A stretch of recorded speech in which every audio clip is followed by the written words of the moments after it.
What, the Gong Show already? Yeah, it's going to be one of those days. Well, hey, hope you had a good 4th. I finished a 5th. That's what passes for humor on this program. Jim Walsh on Super Talk 1270 and supertalk1270.com. Before I say anything here, I want to comment, if I may. I don't usually do this, but I want to comment on something that our good amigo Mr. Heitkamp was talking about. I'm gonna actually take a different opinion. I'm going to disagree with Joel on the question of the tobacco tax. I don't think it's a good idea. I don't like the concept of sin taxes. I don't like the idea of using taxation as social engineering. And we're seeing a lot of that. You hear these commercials that all the TV and radio stations run because they pay us to run them. Basically, it boils down to smoking is icky, and they tell us not to smoke. Well, that's fine. You know, they want to tell, smoking's not healthy, but my thing has always been you give people the information and you let them decide for themselves. And by the way, if you think I'm full of beans, please call. Tell me so. 701-663-1270. And people ask me if I have a horse in this race with the smoking thing. I don't smoke cigarettes. I'm an occasional cigar smoker, very rarely, very sparingly, because I don't want to get throat cancer, so I don't do it very often at all. I'm very prudent. I'm very, very prudent about it. Thank you, George. But I don't smoke cigarettes, never have. My wife does, and I wish she would quit. I really do wish she would quit. I don't want her to smoke. I want her to, be healthy and be around for a while for myself and the family and the 2 cats and everybody else. But I will say this, I don't think sin taxes are a good thing. I don't think it's a good idea to use taxation to punish people. That just doesn't, it's not American to me. Here we are coming out of 4th of July, celebrating independence. And, of course, this country rebelled from Great Britain. We had our own Brexit at one time, and it was all about what? It was about taxes and tariffs and overregulation without representation. And I feel we're going right down that road again with our own government. Now, here in North Dakota, we do have a cigarette tax. Well, we have a tobacco tax, and it's among the lowest in the country. I just don't like the idea of using something like that for the purpose of manipulating people's behavior. It just doesn't sit well with me. All right. Maybe you think otherwise. Your comments welcomed and appreciated. 701's area code 663-1270. My name is Jim Walsh. Name of the show is Bizman Weekly. Actually, it's Bizman Biweekly. Because every other week we have the lovely Jenna Gullo and her crew from the United Way. But this week it's just you and me, kiddo, talking about the issues at hand. And if you've never tuned in this show before, I should tell you, we're not a hardcore political show. We do very precious little political stuff on this program. We don't talk that much about Trump. And it's certainly not a show for all you right-wing guys. You right-wing guys who are tuning in thinking you're going to call in and have a little, what are we conservatives going to do about such and such? Well, I don't know how to tell you this, but that's not what this show is all about. I'm not saying I'm a liberal necessarily. I'm actually a human being. My opinions depend on the issues at hand. Oh, you're a liberal. Well, I've been accused of being both. I've been accused of being a dupe for the Koch brothers.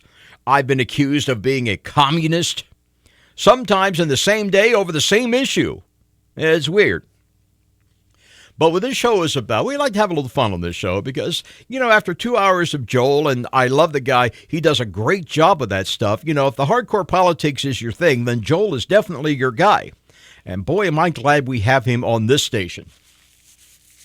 Instead of, down the street there. We conservatives, we get a... the people who think Doug Burgum is way too liberal because he, let's not go there. But for the hardcore political stuff, Joel is your man. You know, he's the guy. He knows where the bodies are buried in this state and this town in Bismarck. Me, I lean more toward the more general interest, cultural kind of stuff. Like, like the smoking thing. I just don't like the idea that any government, state or otherwise, would tell you by taxation, would basically punish you for smoking. In the first place, I don't think it really works. And the second, it just doesn't, it sticks in my craw that we feel a need in this country to punish people for certain inappropriate activities that are really what you would call, if anything, it's a victimless crime, right? So I don't go for that. The other thing I wanted to mention, and by the way, again, a happy belated 4th of July weekend. Hope everybody still has their fingers. Ha ha! Now, I did that joke. I think it was last year I was on the air filling in for somebody. I did that joke and I got a lot of grief about it. Well, I'm not going to apologize for making jokes about people who are stupid around fireworks. I mean, if it's a child is one thing. I think we all agree we have an obligation to protect our children, especially from themselves. When you're talking kids don't understand certain things. We have to step in for the benefit of the children. But if you're an adult and you're screwing around with this stuff and you get hurt in the process, if you're looking for sympathy, don't look for it here. Yeah, I made a joke about it. Remember The Simpsons, the character Cletus? That's how I feel like I'm talking to with the fireworks things. I lost a toe one time doing M80. Well, cry me a river, pal. You're looking for sympathy? You ain't gonna get it here. Yeah. Thank you, Cartman. Jim Walsh on Super Talk 1270. More conversation, more of your calls coming up. Yeah, put your toe back on there. Right now, 70. Dave Ramsey is heard here.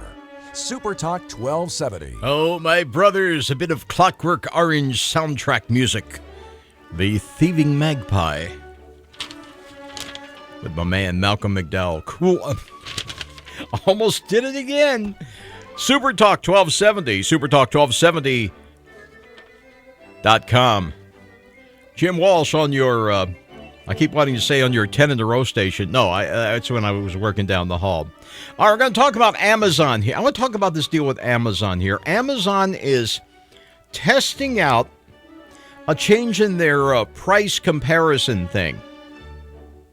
And I want to know how this sits with you at 701-663-1270. Amazon is carefully testing out eliminating list price comparisons on its site. And what that means is basically, you know how they do it now. They show the list price and they show you the discount price. But what they want to do is they want to change it to posting just basically a take it or leave it price. My guess is that they'll backtrack on this pretty quickly. As an acquaintance of mine pointed out, it's kind of a psychological thing. A lot of those prices you see listed, you know they're bogus. Nobody's ever going to pay them. But you see the discount, it just makes you feel like you're getting a reasonable deal. It's all in your head. It's all about marketing. And I know a little bit about marketing. But now they want to change that. They don't want to do that anymore, which is kind of weird. What are they thinking? Well, what is the rationale on that? Could somebody explain that to me? Number here is 663-1270. Hey, I only have a master's degree in business. I don't understand this stuff. I do have I really do, but I'm not the smartest guy in the world. I really can't figure out the reasoning for this kind of thing. Major shift for online commerce. They're going to change how they entice you to buy. And understand, it is a gimmick. It is a trick. It's marketing. It's the old Jedi mind trick in action here. Now, Amazon has built a reputation, and they've hit, about $100 billion in annual revenue by offering deals. Hey, we got a deal for you. We're going to haggle a little bit here. It's a kind of online haggling thing here, like in the Middle Eastern market kind of thing. And the first thing you see is a bargain. How much an item was reduced from its list price. Now, in many cases, Amazon has dropped any mention of the list price. There's just one price. Hey, take it or leave it. You know what I mean? Yeah. It's a Sopranos kind of deal or a Godfather kind of deal. You know what I'm talking about. Hey, there it is. There's the chicken feed. You take it or leave it. Cluck, cluck. I'll take it. Okay. Now, this new approach comes as discounts online and offline have become a subject of lawsuits for being much less than they seem. This could have a lot to do with why they're doing it. I still don't think from a marketing standpoint it's a savvy thing, but that could be why. It's also the fact that Amazon is in the midst of a shift. They're in the middle of a multi-year shift from a store selling one product at a time to a full-fledged ecosystem. Their word, not mine. They want to be so totally embedded in your life. They just want your whole life. They just want it to be a part of your whole life. The whole Amazon experience. No, I have no idea what they're talking about either. This is what you get when you hire guys like me who have fancy degrees who have no idea what they're doing. Now, when Amazon began a couple of decades ago, back in the mid-'90s, I guess it was, the strategy was kind of a loss leader strategy. We'll lose on the sale, but we'll make up on it on volume. And they were building for the future at the time, and now the future has arrived, and so they decided they don't need to, take the loss anymore. They feel they don't have to seduce the customers with the deal that they're going to buy anyway. Or so they hope. Like I say, I don't think it's going to work. I think it's going to backfire on them because, people just it's just psychological. It's like the reason they charge, somebody charges $9.95 instead of $10. For some reason, it's more psychologically satisfying to think you're getting a few pennies off. You're getting 5 cents off the deal than to pay the full $10, even though it doesn't really matter. Yeah, you ever wonder why somebody did a study somewhere along the way, Ogilvy and whoever else, these Wall Street people who do the Madison Avenue people, the madmen back in the 60s, they did all these studies. Ever wonder why they do that? It has to do with psychology. Somebody did a study, and they actually found that you take a $10 product and you mark it down to $9.95. Somehow, for some reason, that is more of a psychologically satisfying number to people. That's why they do it that way. And that ties in with what we're talking about with Amazon. They show the list price and the discount price, and you think, oh, yeah, looks good, okay. Even though we all know it's a scam, it's all marketing. But we go for it anyway because it makes us feel all warm and runny inside. And maybe some people are not taken in by this. There's probably people who are not taken in by this, but most of us are, whether you like to admit it or not. Most of us, we know this stuff, yet we go for it anyway because, again, you just see that discount number, and in your gut, you feel good about it because you're telling yourself, there's a little cognitive dissonance involved here. You're telling yourself that even if you don't check the other sites, you feel like you're getting a reasonable deal. And now they're going to change that, and I really don't think it's going to work for them. We shall see. We shall see. Wouldn't be the first time some major suits made a decision. Okay. Super Talk 1270. My name is Jim Walsh. In case you're just tuning in, we've been talking about, we talked about people getting losing digits and firecrackers. Now, I checked all the area news sites this morning. I checked the Bismarck Tribune, their website.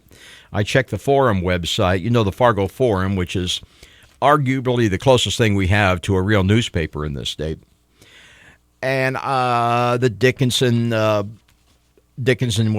Press.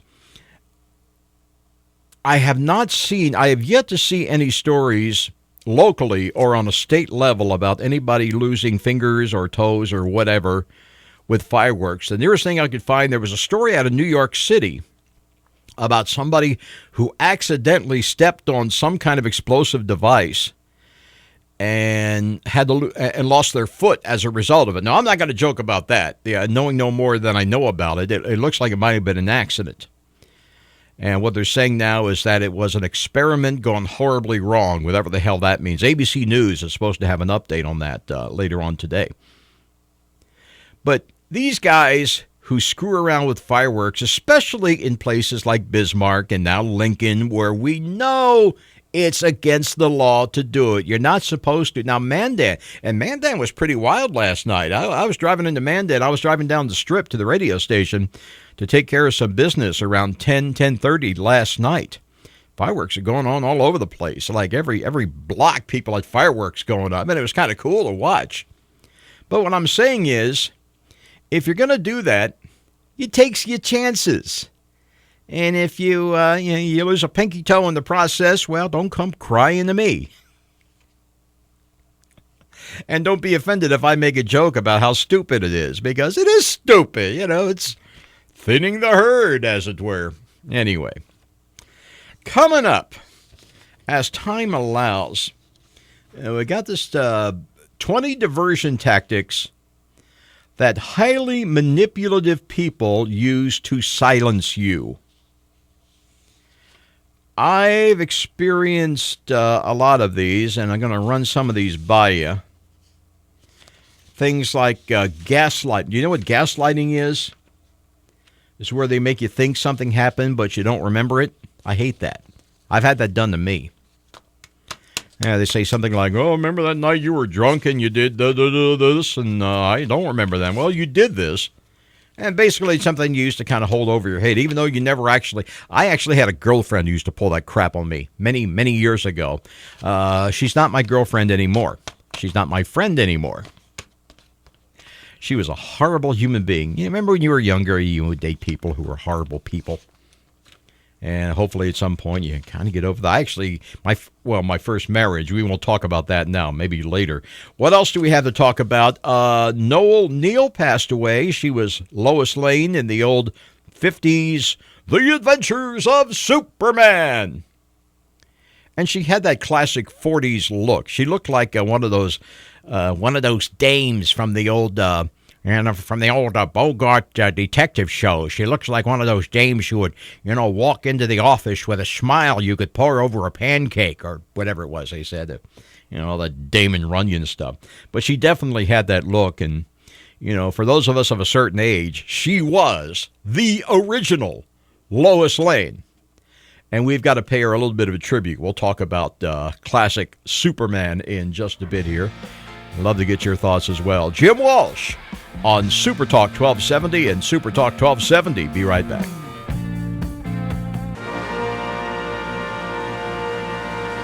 Now, believe it or not, when he recorded that version of of the anthem, he actually had people threaten his life.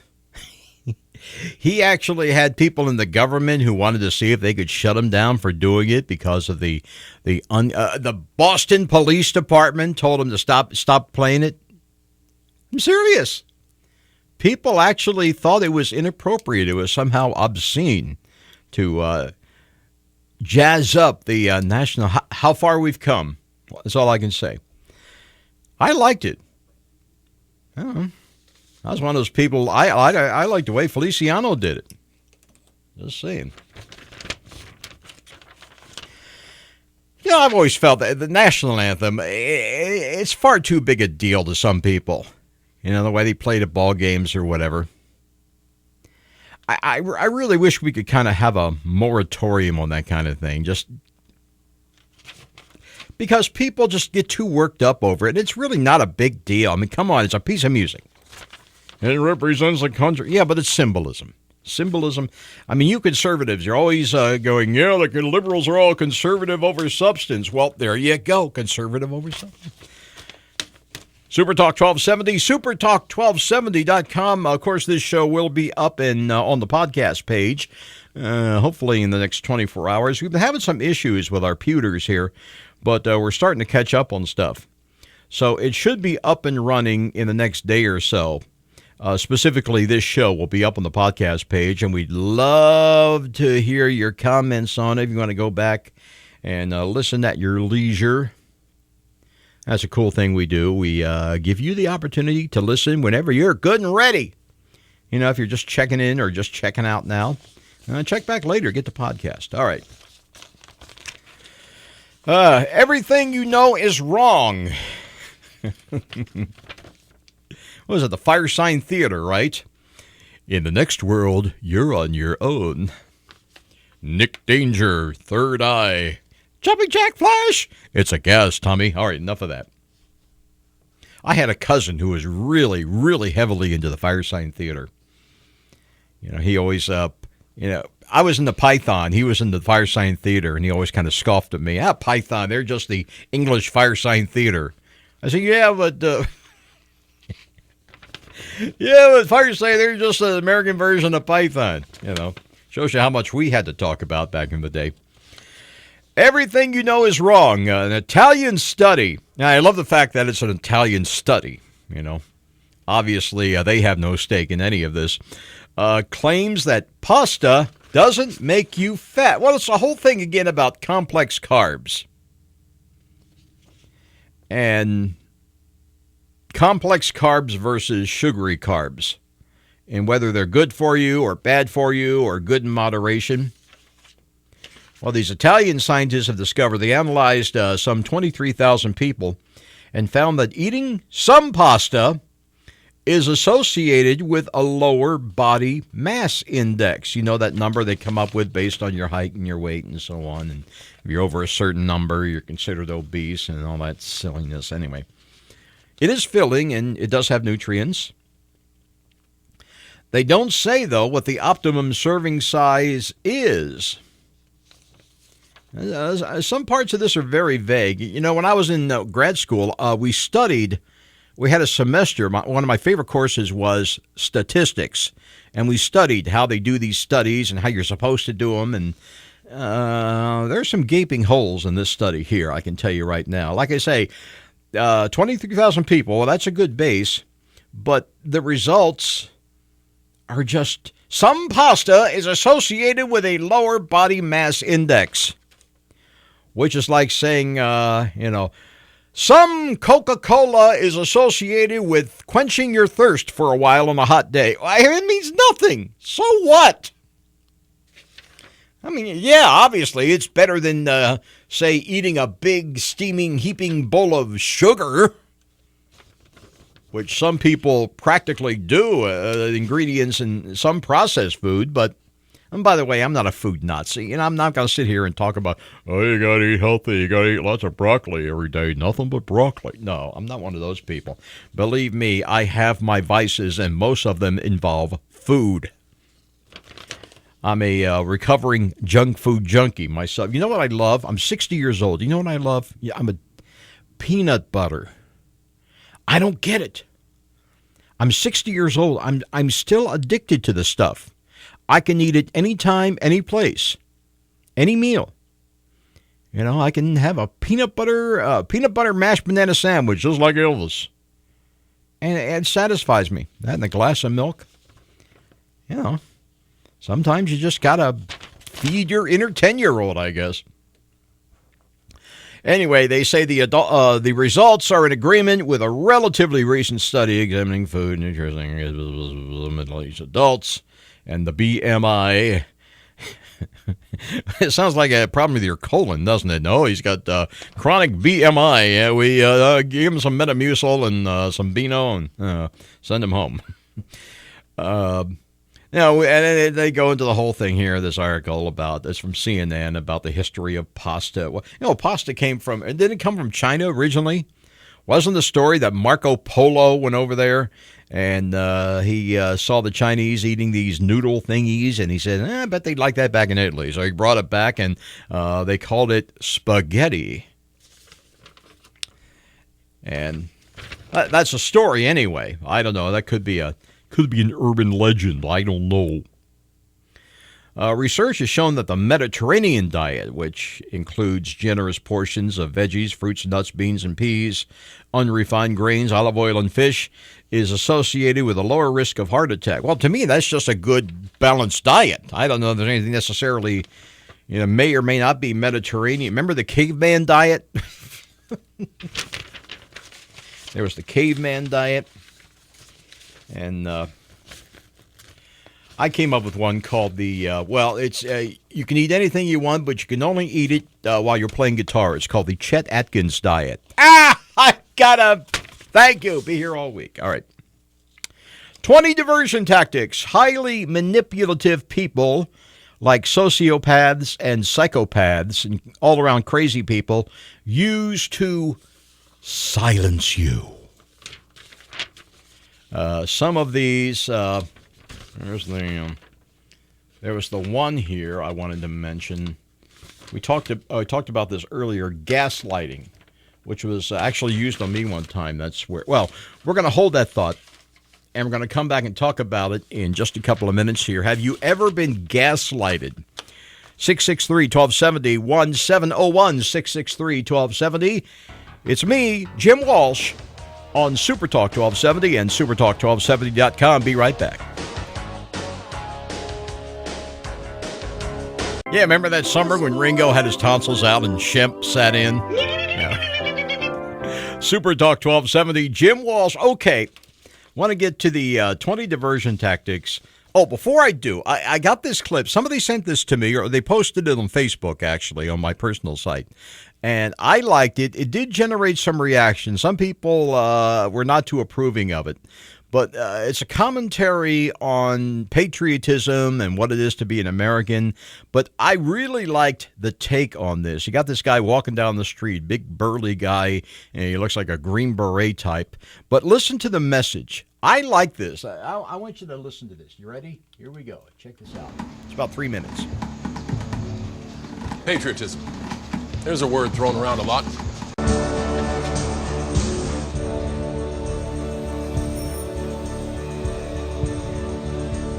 Now, when I first heard that, I loved it. I thought, yeah, right on. That's fantastic. I posted it on Facebook, and I got some interesting responses. Let me read just one to you. This is from a fellow I know. His name is Peter. Here's what he says. Diversity is a fact, not a value. Yeah. Anyway, he goes on. Diversity should be considered in ideas. Put 20, 45-year-olds of any group in a room and really quiz these people. There is a range of ideas and experiences. There is not one gay, black, white, Latino view.